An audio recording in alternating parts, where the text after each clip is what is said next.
I'd like to introduce our next speaker. It's Rex Ridenoure, who's the CEO and co-founder of Ecliptic Enterprises Corporation. And I'll go through his bio that he submitted in a minute. But if you're familiar with Rocket Cam, he's the guy, his company built those. So if you've watched the launches from the perspective of the rocket, you have Rex and his company to thank for that. Rex was a spacecraft systems engineer and a space mission engineer and architect during the first half of his 38-year space career. He started when he was 2. He was working on Viking, Mars, some of the earliest communication satellites deployed from the space shuttle, the Hubble Space Telescope. He went on, worked on the Voyager Neptune encounter, a Lunar Observer pre-project, and the Deep Space One, which was the first ion engine flight for primary propulsion in deep space. During the last 19 years, he's been a new space entrepreneur and an executive at Microcosm, Space Dev, Blastoff, and now Ecliptic. And Ecliptic is working with Planetary Society on the LightSail project, and that's what we've invited Rex to come in and talk to us about today. But I'm sure you can bend his ear about any of these other projects during the breaks and in the hospitality suite. So let me turn it over to Rex. Okay, thanks, Les. Yep. Hi, everybody. A little loud, huh? Yeah, as Les said, I have a lot of background on working on missions that actually got executed and not just studied or proposed, so that's been very satisfying. I wanted to talk about this particular mission, LightSail, because it is sort of a stepping stone on the way to interstellar travel. Very early one, maybe in 100, 200 years, people will look back and this will be a little footnote down in some schedule somewhere. But I will get into mostly what it's like to execute a project like this. As you probably know, even launching a peanut into space is really tough, and almost everything's really hard. And it'll give you a feel for what happens when you try to do these things. The team for LightSail, as Les mentioned, it's funded by private money gathered together from the Planetary Society, which is the largest space advocacy group in the world, as I understand. It was conceived, they've actually wanted to do solar sailing under that society's umbrella since it was founded back in the early 80s. And they had a couple of attempts before this on Russian rockets with Russian-built equipment. Both of the rockets went into the Bering Sea, and so those were unsuccessful. So this was sort of the third try for the Planetary Society. So I'll go through some of the background and describe what we're doing here. Let me just mention one more thing. The team is listed here. It's a bunch of different organizations, all loosely affiliated on this project through the Planetary Society. My firm happens to be the lead systems contractor. The spacecraft themselves, there's 2 of them, LightSail A, and now the second one's called LightSail 2 for whatever reason.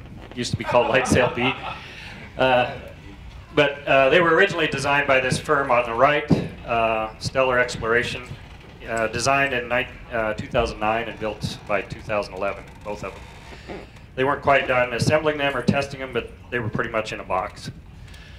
So the CEO of the Planetary Society, starting about 2010 or so, is Bill Nye the Science Guy, and this shows you the size of the spacecraft. It's a standard 3U CubeSat, if you know what a CubeSat is. It's basically the first U on the top is roughly all electronics. The middle U is the solar sail compartment, and it's in four little compartments with a sail in each one. And then the lower U is pretty much the mechanical deployment system to pull that sail out and deploy it. And it has a full complement of electronics, flight computer, a special side computer for just the payload, the sail deployment, all that.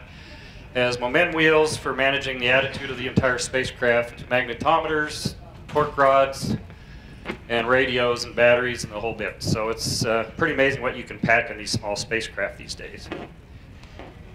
Just to give you a feeling for relative size, this isn't all of the solar sail missions that have been attempted or proposed, but it's most of the ones that got pretty real. The one on the upper left is Icaros from Japan. That's actually the first solar sailing mission that was executed on the way to Venus, and it's a fairly large spacecraft. That was in, I believe, 2010, Les? This is all relative, but the one I'm talking about is 32 square meters, so on the diagonal, it's 8 meters across. So Icaros was quite a bit bigger. Pardon? Is that A and B are, A and 2 are both identical, so yeah. So yeah, this is, so for scale, this is 32 square meters, 8 meters on the diagonal. The one Les is working on, which we're feeding our lessons learned into, is NEA Scout. That's quite a bit bigger, but it's still a CubeSat. It's a 6U CubeSat, twice the relative size. The one that NASA Marshall did a few years ago is NanoSail D2. That was more for drag generation using a sail, but it's the same size as LightSail A physically in terms of the spacecraft size, 3U CubeSat. One that NASA was funding for a while, but it got canceled, is called Sunjammer. That was huge, and that was going to try to park itself between the Earth and the Sun at the L1 point, and they didn't actually get very far along until they canceled that one. So anyway, it gives you a relative size. What the main purpose of LightSail A and B are, or A and 2, are to demonstrate that in this very small package, which is now becoming very standard as a way to do spacecraft, what they want to do is show that you can deploy a sail that's useful out of a package that small and also do actual solar sailing. So that's the main objective. And we're going to do this in Earth orbit with the second vehicle. The first one was just to show deployment feasibility. And if we do the second one and actually do the solar sailing, that'll be the first time solar sailing has been done in Earth orbit. So that will chalk up another first.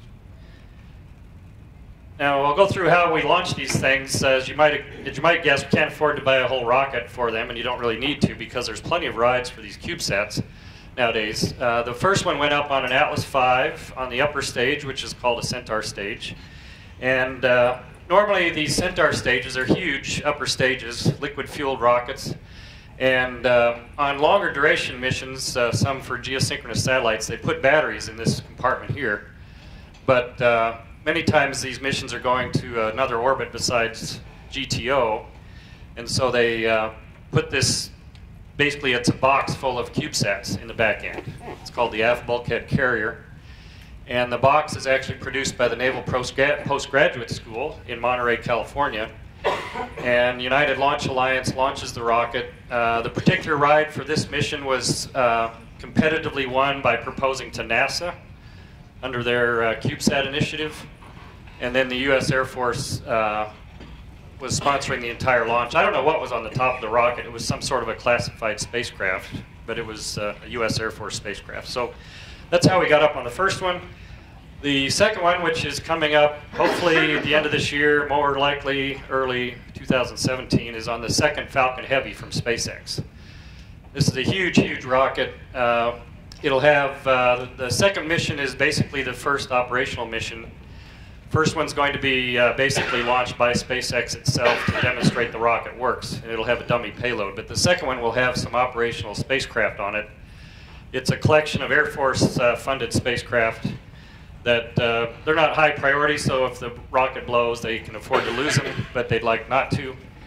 But up here in the payload fairing, there's going to be something like 8 different spacecraft. LightSail 2 is going to ride along inside this spacecraft, which is one of those 8. And LightSail here is a 3U CubeSat.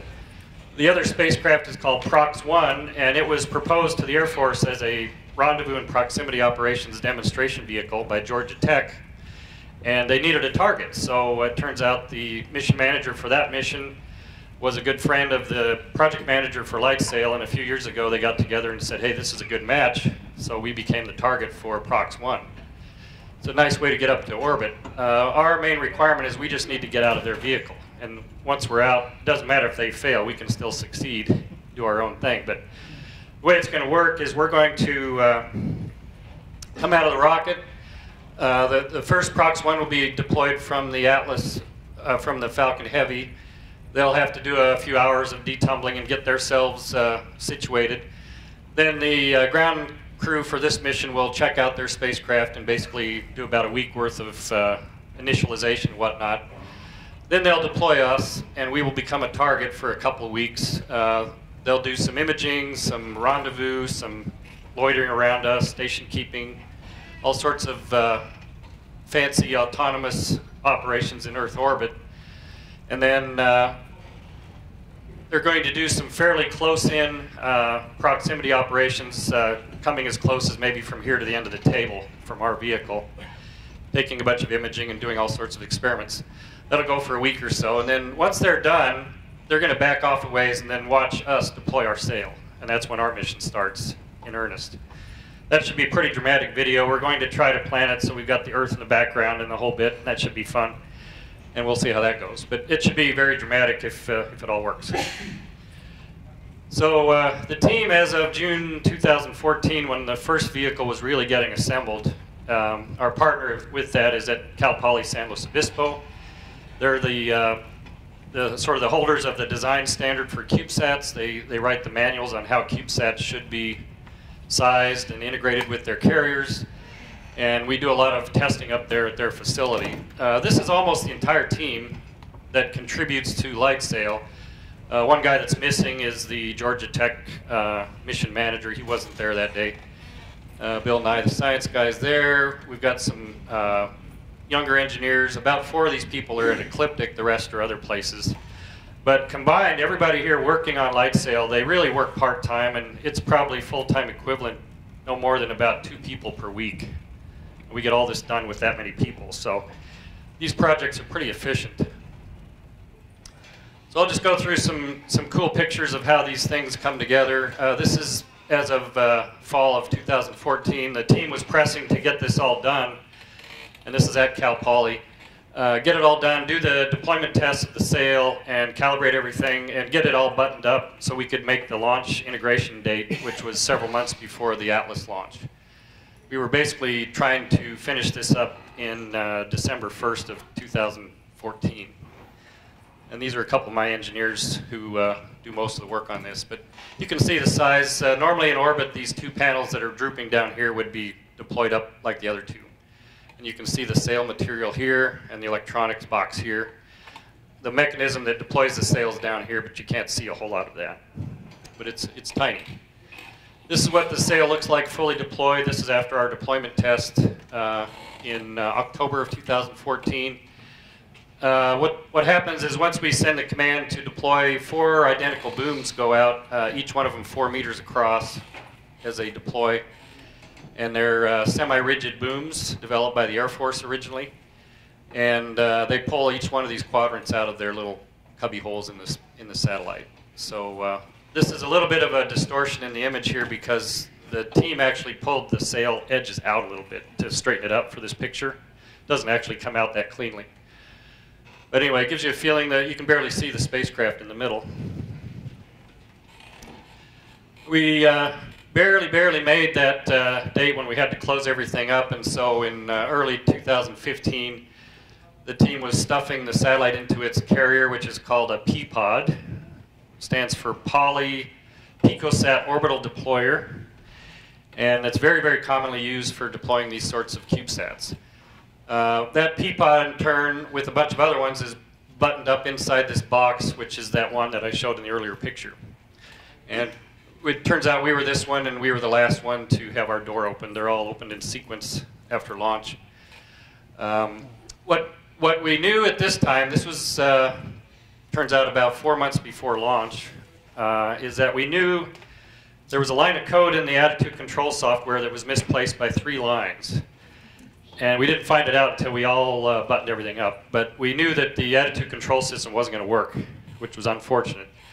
What we did know from testing after we learned this problem is that every time we rebooted the computer, we would get another snapshot of the attitude control state, like the gyro rates, the tumble rate, magnetometer settings, all that. But then the stuff would freeze, and we'd just get a snapshot and not any updates. And we couldn't operate the system either. So that was unfortunate, but we knew that ahead of time. So it's typical, par for the course. So here's a really nice photo from Alex Polimeni from Spaceflight Now of an Atlas V launch right after ignition. Pretty dramatic plume there, but that was in late May of 2015. I was on my way to give a presentation like this to a conference in England, and right before I boarded the plane, I was literally on, getting into the plane. I heard that it launched just fine, and so I was happy about that. While I was in the air going over to England, I understand the team got this sort of telemetry down. The telemetry was picked up on the first 2 passes just as planned. The main control center was at Cal Poly in San Luis Obispo. There was a backup at Georgia Tech. we were sort of training them for the next mission we're going to do, and so they were sort of backup. But we got launch on time, we got ejected just on time from the P-pod. Tip-off rates were fairly low, as hoped for and expected. We got powered up, and the RF antenna was deployed so we could communicate, and we got some initial telemetry. And most of the telemetry looked great for a mission like this, which frankly doesn't have a whole lot of budget to test things out. And the battery power stuff was looking good, which is very important once you get up there because you need to keep your batteries charged. Two anomalies that we're seeing is, first of all, we expected the gyros to be off, and they were on, which gave us kind of a clue there's something wrong. And we also got some indications from switches that detect when the solar panels deploy that one of the panels was deployed, but we didn't think that was true based on everything else we saw, like temperatures and whatnot. So anyway, I'm going to show this chart a few times and kind of scroll across over the history of the mission, which lasted, it turns out, about 3 weeks. And the only thing to really keep in mind is the relative level of this reading, which basically this is a root sum squared axis of the tumble rate of the spacecraft in all three axes sort of combined together. And it turns out it was mostly tumbling in one axis. It's sort of the long axis like this. And what we saw when we first came out is that we were tumbling at roughly the same speed as the minute hand around a clock, 7 degrees per second, which is about what we expected. That's fairly typical for these deployments out of the P-pod. So that all looked good, and so this is all happening when I'm in the air on the way to England. By the time I landed, the first word I got is that they lost the spacecraft, and you couldn't hear it anymore. So what happened? Turns out we lost it for 8 days, couldn't talk to it, couldn't hear anything from it. And what was determined was going on was that the flight computer was using some memory to do miscellaneous calculations, and every time it quit those calculations, it was supposed to release the memory back to memory. Instead, it was keeping it and not releasing it. So the memory was getting chewed up. And after about 7 or 8, more like 2 days, I guess, after launch, it had used all the memory, so the flight computer just basically crumped, like it went blue screen on us. And so we thought we lost the mission. We talked to other people that are using this same flight computer on their CubeSats, and they said, don't worry. They said, we see cosmic rays upset our computers every few days or a few weeks. Just wait, and it'll happen to you. No problem. And we said, okay, great. Our mission relies on a random cosmic ray. So we thought we were toast. And so it turns out, sure enough, in 8 days, it came back from a cosmic ray. So we quickly realized the way to prevent this in the future is that you can basically, whoops, wrong clicker. We calmed down and we said, okay, if we just reboot every time we see this thing, it'll kind of flush it back to normal again and set it back to 0. And so we did that the rest of the mission. It's just reboot, reboot, reboot, just like your flaky computers. So the next step is the thing's in orbit. We've got control of it. The solar panels are stowed, and to get the sails out, we have to deploy the solar panels, and we need that extra power anyway. So before we deployed the solar panels, we wanted to double check the cameras that are on board. There's 2 of them, one on each panel, or one on each of these 2 opposed panels. We get, it's a little big camera like this, bigger than your cell phone camera, but it's not very large. And you'll get images like this from the cameras, nearly identical but on opposite sides. And when you stitch them together, you can get a pretty good bird's eye view of the sail, what it looks like. This is a typical picture in the lab, just for context. It's sort of a fisheye view. But we wanted to take a picture of those with one of those cameras inside the satellite so that we could tell it's working before we deploy, because we really wanted these deployment pictures. So if you look down straight into that chamber where the cameras fold into when the panel closes in, what you basically see is a bunch of this mechanism that's underneath where the booms are. And we had taken pictures in the lab and wanted to compare those with the pictures in orbit. So after we got the thing back, it turns out the rates were increasing, which didn't surprise us too much. We were in a pretty crappy orbit. It was a low perigee, so every time we went through perigee, we were sort of getting spun up a little bit by the atmosphere. But we took a picture here, and I'll show you what they look like. The first time we got it down, it looked like this. We said, oh man, our cameras are broken. And someone finally dug into it and realized that the reason it wasn't reconstructing appropriately is because we didn't quite get the whole set of data down from the memory. So we kept downlinking the entire frame more and more, and eventually it filled in. So we ended up with these pictures. This is the one in the lab. This is the one in orbit. We got a hint that maybe there's some sunlight coming in through one of the solar panels. Maybe that was the one that was indicating a deployed panel. But we were pretty much confident that things were holding together because these pictures, as you can see, are very similar. So that looked good. So then we said, okay, let's get ready. Let's deploy the solar panels. And we still could see the spacecraft was spinning up. The telemetry right after we deployed the solar panels did what we expected, which is the ice skater thing. We were spinning about a compact object, and once the panels came out, you sort of have some arms, and so you expect it to slow down. And sure enough, you can see it dropping. The rates dropped about half. And so we were excited. We originally had expected to deploy the sails really just minutes after we deployed the panels. But of course, what happened is we lost the spacecraft again, and everything went off for 3 days. It turns out this time. And this was not the flight computer. This instead was the battery system. And I won't go into this chart in detail, but what you need to know is that the spacecraft had 8 separate batteries. Each one had 4 fault protection modes in it. One for overcharge, one for undercharge, and then another one for overvoltage, another one for undervoltage, plus the entire flight computer had an undervoltage trip. So there were really 9 different reasons the spacecraft could go offline, and the batteries all operate independently. So once one goes offline, that puts more pressure on the other 7 to go deal with everything. They get overstressed, another one goes offline, and it just trickles all the way down the line, and they all go offline. And it takes a long time for the system to sort of balance itself out. This was all caused by the surge in power and charge and everything else from those panels deploying. So it was a real mess. And we were trying to figure out, should we turn things off, should we turn things on to force it into one of these quadrants, and we finally just decided to leave it alone, and we trusted the hardware. So that was pretty exciting.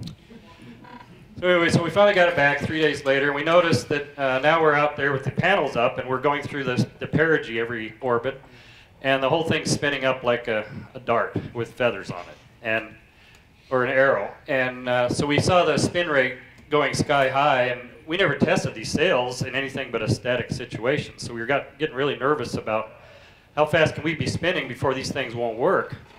So what we decided to do was all speed ahead, deploy the sails as fast as possible.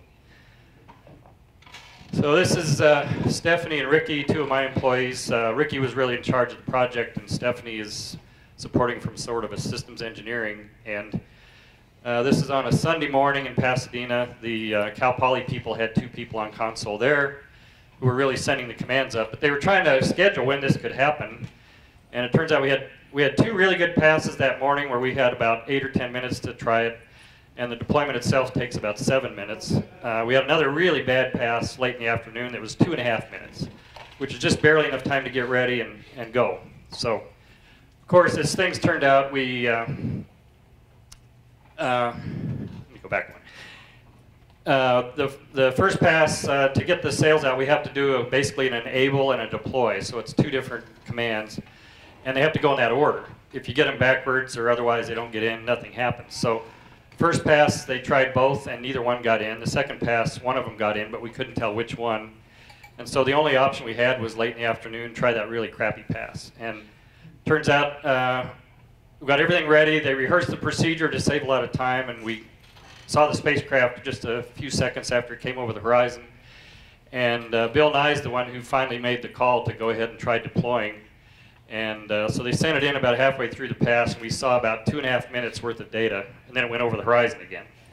And so we didn't know if they fully deployed, but we saw it go. And so that's this picture here. These guys were the main mission controllers at Cal Poly, and they're the ones that really called on the net that it worked. And Bill Nye later said that last gasp effort to get the sails out is, of course, called the Sail Mary Pass. So, yeah.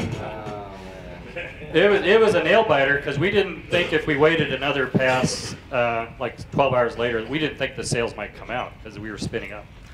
So that was fun. So here's the data the ground guys saw. The data points here are actual telemetry from our spacecraft. The curve is what we saw during testing. You can see that it was tracking pretty well, but it went over the horizon here, and it still had another chart this long to go before it went all the way out. So we didn't know if it actually worked until about the next day when we got another good pass of data. This is Ricky and Stephanie after that. They took a little sigh of relief. So anyway, here we are. We deployed the sail, and as you might expect, once you get that sail out, all the rates you had come almost to zero. It's like a huge ice skater problem. So we're way down in the noise, slowest rates we had during the whole mission. So the next task was to get the images down from the cameras. That's especially what you were interested in, Les, is the images. So the first image came down and looked like that. And we said, oh, the camera's broke again. But someone noticed, hey, up in the upper left corner, there's something there. So if you zoom in on that, right. No, it's frustrating because we knew the thing worked from before. You know, we checked those images out, and now they're not working anymore. So that was the best image we had. So of course, we start printing out raw files from the spacecraft, and this spacecraft has almost no brains or memory, so all the files are in hex. If anybody knows what hex is, so we're literally trying to figure out what's going on from data like this. And you see a pattern there? There it is. So anyway, we were scratching our head. Even the camera manufacturer had no idea what was going on, and we never did figure it out. But we finally decided, well, we got all these images supposedly on these cameras. There's like 32 on each one, covering the entire deployment. We're going to have to flush them and try it again. And so that's what we did. So all this is going on. I should put some context here. The Planetary Society, while we started this mission, was running a Kickstarter campaign to raise more money for the next mission. And they set a record about this time for the most number of people contributing to a Kickstarter that has a space theme. And they were up to, I don't know where it is on here, but 33,000 people contributed. They were going up toward $1.2 million in fundraising. And we were releasing everything that I'm just telling you, every detail out to the public real time because it was publicly funded. And they were eating it up. So this meme came out right about that time. And boy, they really loved it. They ate it up. So anyway, so we're starting to get the next set of images down, which we expected to be just static sail images, randomly tumbling. And we were only getting bits and pieces, but this shows Stephanie and Ricky trying to reconstruct the images from little slices. One of the Planetary Society staffers put together a composite of our images we were getting with the test images from the ground, and you could sort of tell it was coming together. And we got the sun in the image, which was great. This was a major requirement from Bill Nye. He really wanted this image for the money shot to show that they did it. And that's what it ended up looking like. And that was total dumb luck that we got the sun right there. So anyway, got the sail out. That basically accomplished our mission objectives with that image. And the apogee started coming down because we were dipping into the atmosphere on perigee. So the projection as of about 2.5 weeks into it is that we were going to re-enter somewhere out here about a week later.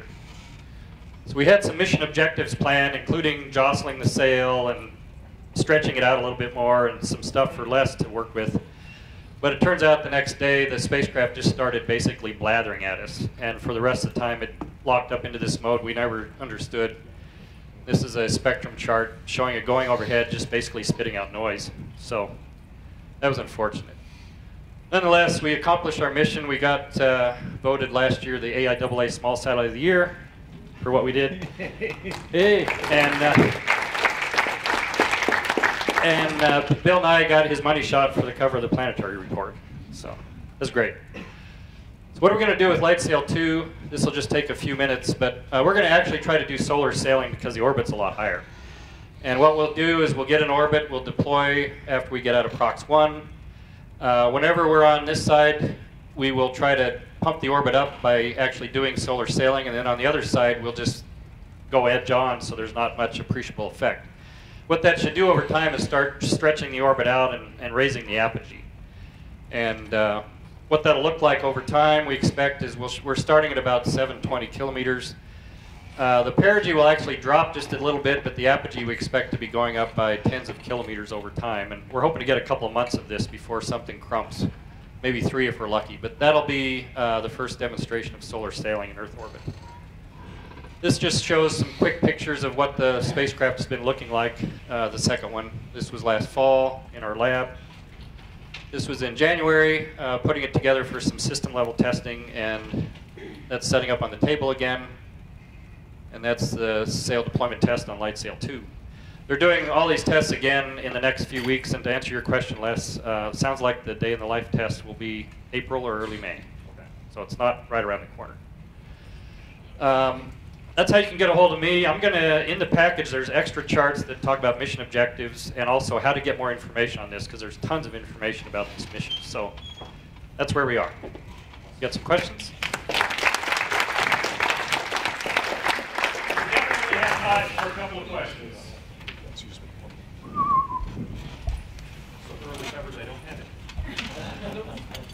Oh, there we go. Okay, so I've got a little bit of corporate memory and experience with my company on a similar type of deployment, and I'm hoping that you guys are testing for this. But learning lessons from NanoSail D. And so when we launched, Dynetics had the FastSat satellite we launched in 2010, we had a P-pod deployment of NanoSail D from that satellite. But when they opened the doors to deploy, nothing happened. Right. And there was not a lot of testing that happened ahead of time to figure out, because at that time, no one had ever tried to deploy P-pod from an orbit after it had been in satellite checkout for a couple of weeks. Right. So I'm hoping that you guys, for LightSail 2, I hope you have a more detailed test program to help with your deployment, and your tolerancing is right on the P-pod. Yeah, we looked at that, and we knew about that problem, and when we did our fit check with the P-pod, our panels were actually bowing out a little bit because of the sails inside. They were kind of poofing up a little bit. Yeah. And it was technically violating the constraints of the P-pod, but physically it went in and out really well. So we still took it out, and we reworked all the solar panels and put rigidizers on them, little frames that made them stay in there. Yeah. And then we remeasured, and we fixed that problem by and large. So we're expecting, we worked fine on LightSail A, but that went out within 2 hours. Right. For LightSail B, it's going to be a few weeks, and so yeah, we think this problem was solved by putting rigidizers on the panels, because it probably would have gotten us otherwise. Yeah. Good point. Yeah. One over here.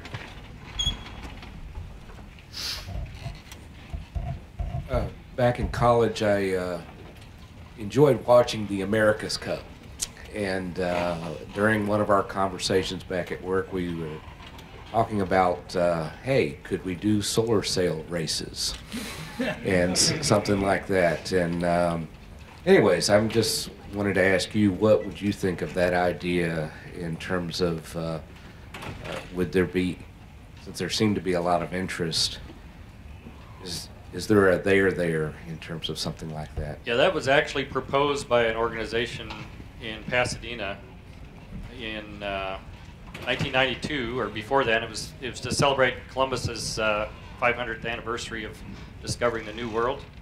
It was a solar sail regatta that was supposed to send a bunch of spacecraft competitively out to the moon and back. And they came into the same problem that the current Google Lunar X Prize has, which is that the teams, even though they might be interested, might have the talent, just can't raise enough money to fund a launch vehicle or a spacecraft.